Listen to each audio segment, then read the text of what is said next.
రాష్ట్ర వ్యాప్తంగా తెలంగాణ ప్రజలైతే నానా ఇబ్బందులు పడుతుంటే కాంగ్రెస్ ప్రభుత్వం సంవత్సరం అధికారంలోకి వచ్చి విజయోత్సవాలు నిర్వహిస్తుందని అయితే బీఆర్ఎస్ నేతలు తీవ్రంగా ఆరోపిస్తున్నారు. వారితో మాట్లాడించే ప్రయత్నం చేద్దాం.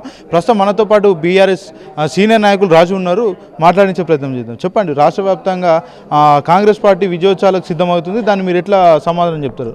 దేనికంటే విజయోత్సవాలు ఈయన ఏం పొడి చేసిండు ఈ సంవత్సరంలో? 6 గ్యారెంటీలు హామీలు ఇచ్చారు, ఉచిత బస్సు తప్ప ఆయన చేసింది ఏముంది చెప్పండి? ఏం పొడిచిండు అసలు ఆయన? ఈ సంవత్సర కాలంలో అడ్మినిస్ట్రేషన్ రాదు, అడ్మినిస్ట్రేషన్లో 0. నిన్నగాక మొన్న మనం చూస్తున్నాం, ఈ హాస్టళ్లలో, రెసిడెన్షియల్ హాస్టల్లో పిల్లలు చచ్చిపోతారు, నాణ్యమైన ఆహారం పెట్టలేని పరిస్థితి ఉన్నాడు. ఈయనేం సీఎం అండి? ఈయనకు అసలు ఏమన్నా అడ్మినిస్ట్రేషన్ తెలుస్తుందా? పాలన అసలు ఏందో ఉందా? ఈయనకి ఎంతసేపు ఆయన కుర్చీ బాధ, ఢిల్లీకి 24-25 సార్లు తిరగడము, ప్రజాధనాన్ని వృద్ధం చేయడం తప్ప ఈయనకి ప్రజా పాలన అనేది రాదు. ఢిల్లీకి పెట్టుబడులు తేయడానికి మాత్రమే వెళ్తున్నా అని రేవంత్ రెడ్డి చెప్పిన సందర్భం మనం చూసాం. దాని మీద మీరేం చెప్పాలి? చూడండి, పెట్టుబడులు తేవడం వేరు, కానీ ఈయన తిరిగేది ఆయన హైకమాండ్ దగ్గర తిరుగుతున్నాడు.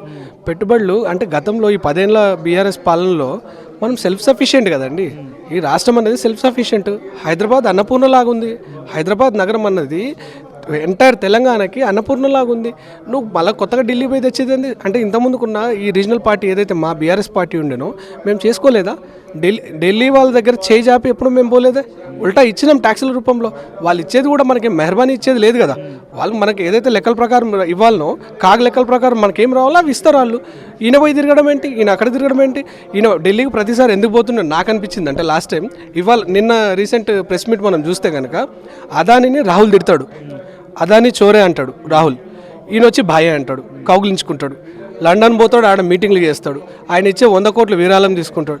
ఇప్పటి వరకు మన రాష్ట్ర చరిత్రలో ఎవరైనా సీఎం ఒక సంస్థనో ఒక వ్యక్తిలో విరాళం ఇస్తే భాజపా ప్రెస్ మీట్ పెట్టి వాపసు ఇచ్చిన రోజులున్నాయా? ఎందుకంటే ఆయన దొంగ కాబట్టి, ఆ దొంగ దగ్గరికి వెళ్ళి ఈ చిన్న దొంగకి ఇచ్చిండు కాబట్టి ఇది బయటపడింది. రాహుల్కి ఆ మీడియా ముందు ఎదుర్కోలేక రాహుల్ క్లియర్గా ఈయన మొట్టికాయలు వేస్తే ఇవాళ నేను రిటర్న్ ఇస్తున్నా అని చెప్పేసి నిన్న ప్రెస్ మీట్ పెట్టిండు. ఒప్పందాలు మేము కొత్తగా చేసుకున్నది ఏం లేదు. గత ప్రభుత్వంలోనే కేసీఆర్ కావచ్చు, కేటీఆర్ కావచ్చు ఒప్పందాలు చేసుకున్నారు, చాలా మొత్తంలో పెట్టుబడులు కూడా పెట్టించారని రేవంత్ రెడ్డి నిన్న చెప్పిన సందర్భం కరెక్టే. ఎందుకంటే ఈయన వచ్చినప్పటి నుంచి కొత్తగా చేసిన కంపెనీలు ఏం లేవు.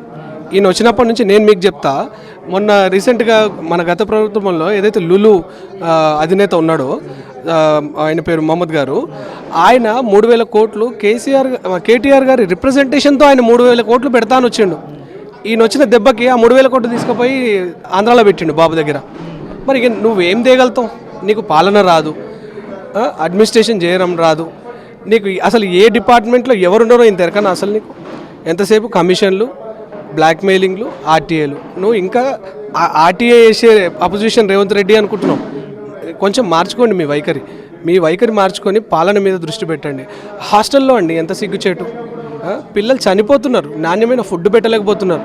అదే కేసీఆర్ చనిపోయినటువంటి విద్యార్థిని శైలజ ఏదైతుందో ఆమె కేవలం జంక్ ఫుడ్ తినడం వల్లనే చనిపోయిన సందర్భం ఉందని అయితే మంత్రి కొండ సురేఖ చెప్పింది. దాని మీద మీరు ఎట్లా స్పందిస్తారు? ఇక మనం కొండ సురేఖ గారి సబ్జెక్ట్కి వస్తే మనం చూస్తూనే ఉన్నాం, ఎంత డ్యాన్స్ ఆడితే అంత దాయిపిస్తుంది అంట ఆమె. మాకు కొత్తగా తెలిసింది. అంటే ఇట్లాంటి వాళ్ళని ఇవాళ మంత్రులని చెప్పుకునే దౌర్భాగ్య పరిస్థితిలో ఉన్నాం. ఇది కేవలం ఏదైతే మనం చేసుకున్నామో, మన చేతులారా మనం చేసుకున్నామో. కొండ సురేఖ నా మనవరాలు పుట్టినరోజు నేను పార్టీ ఇస్తాను అంటున్నా, నా కలిసి ఎవరైతే వర్కర్స్ ఉన్నారో వాళ్ళకు పర్సనల్ పార్టీ ఇస్తున్నా, దీనికి ప్రశ్నించే వాళ్ళకి ఎట్లాంటి సంబంధం లేదని అయితే ఆమె చెప్పిన సందర్భం. అగో మీ ఇంట్లో చేస్తే పార్టీ అయింది, వేరే ఇంట్లో చేస్తే రేవు పార్టీ అయిందా? ఇది కూడా క్వశ్చనే కదా. మీ ఇంట్లో చేస్తే బర్త్డే పార్టీలు అయినాయి, మరి మా ఇంట్లో గృహ ప్రవేశం చేస్తే రేవు పార్టీ ఎట్లయింది? ఇది కూడా ఆలోచించాలి కదా. రాష్ట్ర ప్రజలు అన్నీ చూస్తున్నారండి. ఈ సంవత్సరం నుంచి ఏదైతే ఇలా హైడ్రామాలు జరుగుతున్నాయో, హైడ్రా పేరుతో కానివ్వండి, ఈ పిచ్చి పిచ్చి కేసులు కానివ్వండి, ఎక్కడైతే ఈ లగచర్లలో మొన్న జరిగిన ఇష్యూ కూడా, మీరు రైతుల నుంచి వాళ్ళు పంటలు పండించే భూములు లాక్కోవాల్సిన అవసరం ఏముంది మీకు? నీ బామ్మర్ది కోసం ఫార్మసిటీ కట్టడానిక? ఫార్మసిటీ కట్టాలనుకుంటే ఎన్నో రాళ్ళు రప్పలు పంటలు పండని పోడు భూములు ఉన్నాయి, ఎన్నో వేస్ట్ భూములు ఉన్నాయి. ఆ భూముల్లో నువ్వు ఫార్మసిటీ పెట్టరాదు. అంటే ఫార్మాసిటీ మేము పెట్టట్లేదు, కేవలం ఇండస్ట్రియల్ కారిడార్ మాత్రమే ఏర్పాటు చేస్తామని రేవంత్ రెడ్డి మొన్న చెప్పారు కదా. గతంలో కూడా ప్రభుత్వాలు ఇండస్ట్రియల్ కారిడార్లు చేసినాయండి. మన మహేశ్వరంలో చూసుకుంటే ఫార్మా ఇండస్ట్రీకి కావాల్సినంత జాగా, ఎంతైతే జాగా కావాలో ఇచ్చేసినారు. మరి దాన్ని వదిలేసి దాన్ని మార్చేస్తాడు ఈయనకి ఎంతసేపు ఎట్లుందంటే, కేసీఆర్ పేరు కనబడితే ఈయనకి ఎలర్జీ అయిపోతుంది. ఎందుకంటే మంచిని మంచి ఒప్పుకునే ఈయనకి ఆ సంస్కారం లేదు కదా. ఇప్పుడు కేసీఆర్ గారు ఏమన్నారు, ప్రభుత్వంలో కొత్తగా వచ్చినప్పుడు ఆరోగ్యశ్రీ అనే ఒక పథకం ఉండేది. అది రాజశేఖర్ రెడ్డి గారు ఇదే కాంగ్రెస్ పార్టీకి సంబంధించిన ముఖ్యమంత్రి పెట్టిపోయిండు. కేసీఆర్ గారు పెద్ద మనసుతో ఏమన్నారు అంటే, తెలివి జ్ఞానం ఉన్న వాళ్ళు మంచిని మంచి అంటారు, నీలాగా మంచి కూడా కనపడకుండా. ఈ మధ్యన నేను ఒక అంబేద్కర్ స్టాచ్యూ దగ్గర కూడా, మనకి ప్రపంచంలోనే అతిపెద్ద 125 అడుగుల అంబేద్కర్ స్టాచ్యూ మన ట్యాంక్ బండ్ పైన పెట్టినారు, స్ఫూర్తి కోసం పెట్టిరు యువతకి. దాని మీద నెగ్లిజెన్సీ అంటే కేసీఆర్ గారు కట్టిన మరి సెక్రటరీ కూలగొట్టాయి, హైడ్రాలో వస్తుంది కదా, కూలగొట్టాయి. హైడ్రా పేరు చెప్పి గరీబోళ్ళ ఇల్లు కూలగొట్టడము, సుందరీకరణ పేరు చెప్పి నీ బామ్మర్దులకు కాంట్రాక్ట్లు ఇవ్వడము, ఇవన్నీ ప్రజలు గమనిస్తున్నారండి. చేతులు కాలినాక ఆకులు పట్టుకొని ఏం లాభం, ఇక మాకు ఇది తప్పదు అన్నట్టు కూడా ఇలా పబ్లిక్ ఉంటున్నారు, ఫెడ్అప్ అయిపోయారు. ఇప్పుడు మా దగ్గర మైనార్టీ ఏరియాలలో ముస్లింలకి కళ్యాణ లక్ష్మి వస్తుంది. మరి నువ్వు కళ్యాణ లక్ష్మితో పాటు తులం బంగారం ఇస్తా అన్నావు కదా, ఏది తులం బంగారం లేదు. ఏదైతే ముసలోళ్ళు ఉన్నారో వాళ్ళకి పెన్షన్ వచ్చేటి 2,000 రూపాయలు పెన్షన్ కేసీఆర్ చేసిండు. ఆ 2,000 బొక్క పెట్టిండు, 4,000 దేవుడెరుగు. తిట్టుకుంటున్నారు జనం. ఇవాళ అడ్మినిస్ట్రేషన్ ఈవెన్ జిహెచ్ఎంసీలో కూడా మీరు గమనించండి, కంప్లీట్గా వీళ్ళు ఫెయిల్యూర్ అయిపోయారు. అంటే ఇక్కడ మహారాష్ట్ర ఎన్నికల్లో మొన్న సీఎం రేవంత్ రెడ్డి తెలంగాణను అభివృద్ధి చేస్తున్నాం, 6 గ్యారెంటీలు అమలు చేసాం, ఇక్కడ కూడా అదే విధంగా తీర్చిదిద్దామని రేవంత్ రెడ్డి చెప్పిన సందర్భం ఉంది కదా, దాన్ని మీరు ఎట్లా చూస్తారు? ఇప్పుడు చూడండి, మహారాష్ట్ర ప్రజలు కొంచెం తెలివైన వాళ్ళు అనిపించింది నాకు. అక్కడ ఆడపడుచులు మా అక్క చెల్లెళ్ళు చాలా తెలివైన వాళ్ళు. ఈ రేవంత్ రెడ్డి ఈడ ఏం చేసిండో వాళ్ళంతా గమనిస్తారు. ఈ సోషల్ మీడియా పుణ్యమా అని, మీలాంటి టీవీ ఛానళ్ళ పుణ్యమా అని పబ్లిక్కి వాళ్ళ ఎక్కడున్నా ప్రపంచంలో ఏ మూలనున్నా ఈ దొంగ ఏం చేస్తుండని తెలిసిపోతుంది. సో అక్కడ మోసపోలే వాళ్ళు. ఈయన చెప్పిన ఇక్కడ ఇచ్చిన హామీలు ఏం చేసిండు, ఇచ్చిన 6 గ్యారెంటీలు చేసిండా లేదా అన్నది వాళ్ళంతా గమనించారు. అందుకే కదా తంతే బయటపడ్డరాలు ఇవాళ బీజేపీ గవర్నమెంట్ చేసుకుంది. అఫ్కోర్స్ లగాచర్ల ఇన్సిడెంట్ కావచ్చు, రైతుల ఇన్సిడెంట్ కావచ్చు, అటు నిరుద్యోగుల అంశం కావచ్చు, ప్రతి దాంట్లో చూసుకుంటే కేటీఆర్నే టార్గెట్ చేసుకుంటే కేటీఆర్ఏ దీన్ని వెనక నుండి నడిపిస్తున్నాడని ప్రతిపక్షాలు పదే ఆరోపిస్తున్నాయి. ఎందుకు అనుకోవచ్చు ఈ విషయం మీద? ఎందుకంటే అండి, రేవంత్ రెడ్డికి కంప్లీట్గా కేటీఆర్ ఫోబియా పట్టుకుంది. కేటీఆర్ పేరంటే ఉలిక్కిబడి ఎడుస్తుండంట ఆయన. మీకు ఈ మధ్య తెలుసో లేదో, ఆయన సెక్రటరియట్కి వస్తలేడు, ఇంట్లో నుంచి చేస్తుండు. ఆయనకు నిద్ర ఉంటలేదు రాత్రంతా. ఎందుకంటే ఈయన ఏం చేసినా ఏ ఫైల్ ముట్టుకొని ఏదైనా అక్రమం చేయబోతే ప్రశ్నిస్తుండు కేటీఆర్. ఇలా అంటే గతంలో కేసీఆర్ని ఫామ్ హౌస్కే పరిమితమైండు, ఫామ్ హౌస్ నుంచి బయటికి వస్తలేదని రేవంత్ రెడ్డి పరోక్షంగాను ప్రత్యక్షంగాను ఆయన కౌంటర్ ఇచ్చిండు కదా, ఈరోజు ఆయనే రావట్లేదని మీరు అంటున్నారు ఇంట్లో నుంచి. ఇప్పుడు నేనేమంటున్నానంటే, కేసీఆర్ ఫామ్ హౌస్ తెలంగాణ అవతలేదుగా, పాలన చేస్తాడు. నువ్వు అఫ్కోర్స్ నువ్వు కూడా ఇంటి నుంచి చెయ్యి, కానీ సరిగ్గా చెయ్యి. నువ్వైతే దొంగ ఫైల్ ఇంటికి తెప్పించుకొని సైన్లు చేస్తావు చూడు, అట్లా కాదు మాది. ఒక రైతుగా కేసీఆర్ ఉన్నాడు, అది ఫామ్ హౌస్ కాదు, ఫార్మింగ్ హౌస్. అది మీరు వెళ్ళి చూడండి కేసీఆర్ గారి ఫామ్ హౌస్ని. ఎవరైతే ఇట్లా ఈ ఆరోపణలు చేస్తారో, ఎందుకంటే ఈ రియల్ ఎస్టేట్ దొంగకి ఏముంటుంది అంటే, భూమి అనగానే అది గజాల లెక్క, గుంటల లెక్క అట్లా కనబడుతుంది. మాకు భూమి అంటే పంటలు కనబడతాయి, పాడి పంటలు కనబడతాయి. అది తేడా. కేసీఆర్ దృష్టికి రేవంత్ రెడ్డి చూసే దృష్టి విధానానికి అది తేడా.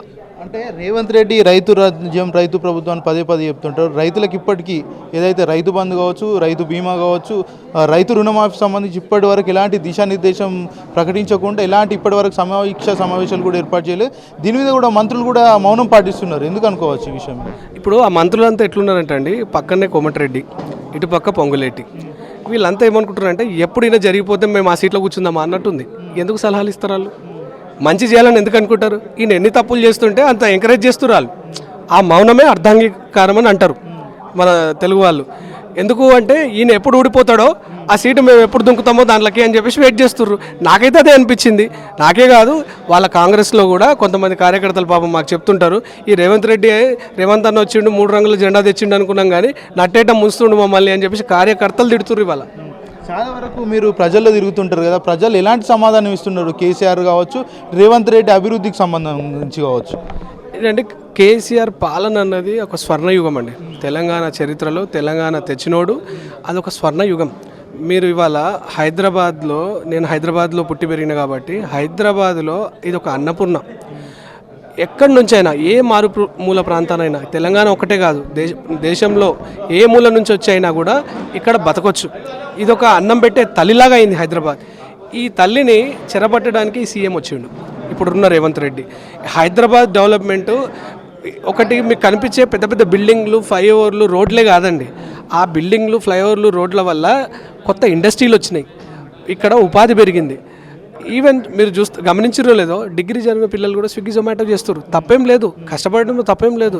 ఆ స్విగ్గీ జొమాటో చేస్తే కూడా నెలకు 30-40 వేలు సంపాదిస్తారు. అది కదా ఆర్థిక వృద్ధి అంటే. నువ్వు ఏం చేస్తావు? నువ్వు చదువుకున్నోనికి ఏదో రకంగా ఉపాధి కల్పించడం కదా చేయాల్సింది.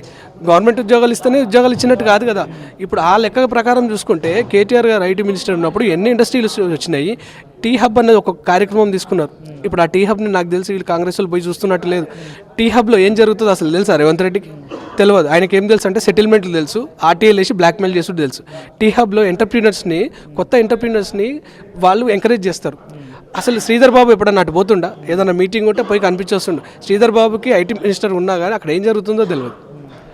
ఇవాళ అది పరిస్థితి. టీ హబ్లో ఎంతోమంది ఔత్సాహికులైన వ్యాపారులు ఐడియా ఉంటే చాలు, మీరు ఐడియాతో రండి, మీ వ్యాపారాన్ని మేము వృద్ధి చేస్తామన్నారు.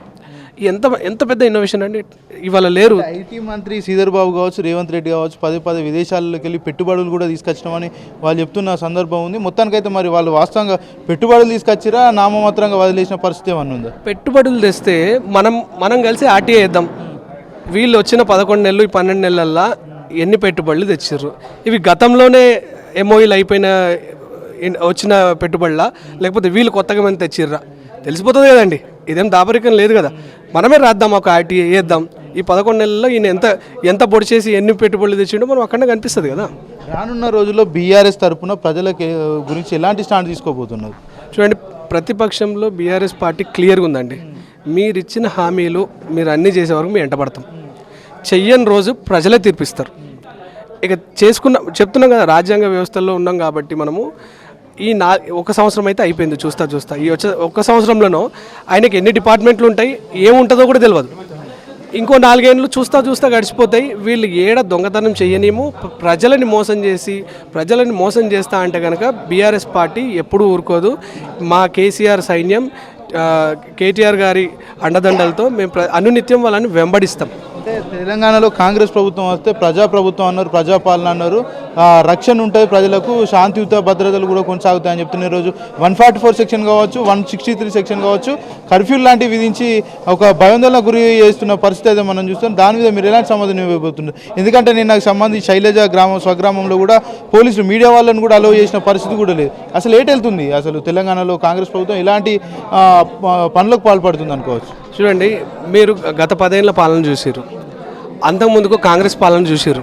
నా చిన్నప్పుడు నేను హైదరాబాద్లో పుట్టి పెరిగిన కాబట్టి గణేష్ పండుగ వస్తే కర్ఫ్యూ 144 సెక్షన్, పీర్ల పండుగ వస్తే 144 సెక్షన్, రంజాన్ చేసుకోవాలంటే 144 సెక్షన్. అది కాంగ్రెస్ చరిత్ర. ఇది వీళ్ళకి 144 సెక్షన్ అనేది వాళ్ళకి అచ్చుబాటైన నంబర్. అది ఎప్పుడు కాంగ్రెస్ పార్టీ ఉన్నా మత కల్లోలాలు, కర్ఫ్యూలు, గల్లంతులు చేసి గొడవలు పెట్టి వాళ్ళ రాజకీయ పబ్బం గడుపుకుంటారు. ఒక పక్క మీకు బీజేపీ, ఇంకో పక్క కాంగ్రెస్. వీళ్ళ ఇద్దరు పని ఏంటంటే మత కొల్లలు లేపడము, ప్రజలను భయాందోళన చేయడం. 10 ఏళ్లలో ఎందుకు 144 సెక్షన్ యాద రాలే? మన పండగలన్నీ హిందువులు, ముస్లింలు, క్రైస్తవులు మతాలకు అతీతంగా పండగలు చేసుకోరు కదండి. మీరు ఆ పాత క్లిప్పింగ్స్ కూడా చూస్తే మనం గణేష్ చవితి చేసుకున్నాం 10 ఏళ్ల పాలనలో. ట్యాంక్ బండ్ మీద పోలీసు వాళ్ళు కూడా ఉత్సాహంగా ఆడిన రోజులు ఉన్నాయి. మరి ఏ రోజు ఆ ఇష్యూ రాలే. వీళ్ళు వచ్చేసరికి ఎందుకు ఇంత ఇష్యూస్ అవుతున్నాయి? ఒక గిరిజన బిడ్డ చనిపోతే స్థానిక ఎమ్మెల్యే మీడియాతో పాటు వెళ్ళి పరామర్శించడానికి వెళ్తే కూడా అలో చేసే పరిస్థితి లేదు. ఇది ఎక్కడ ప్రజాపాలన? ఇది నిర్బంధ పాలన. మరొకసారి రజాకారులు గుర్తొస్తున్నారు మాకు. నిర్బంధించడం, తెలంగాణ ఇట్లాంటి నిర్బంధాలకి ఎప్పుడూ తలొగ్గదు. ఇట్లాంటి నిర్బంధాలను మేము పోరాడతాం. తెలంగాణ ప్రతి బిడ్డ పోరాడతాడు దీని గురించి.